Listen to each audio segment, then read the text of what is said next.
বাড়ি, খুব কিউট। পেছনটা একটু ঘুরিয়ে দেখাতে বলবো, দেখো, হ্যাঁ এরকম আছে।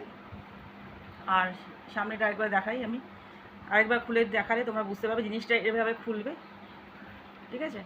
আর বাটন, প্রেস বাটন দিয়েছি, দেখো আরেকবার খুলে দেখিয়ে দিচ্ছে, হ্যাঁ ভেতরে লাইনিং আছে।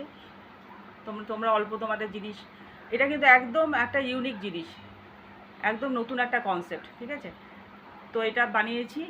আর কেউ যদি তোমরা এটা নিতে চাও আমাকে একটু কন্ট্যাক্ট করো হোয়াটসঅ্যাপে। ওকে ওকে, থ্যাংক ইউ।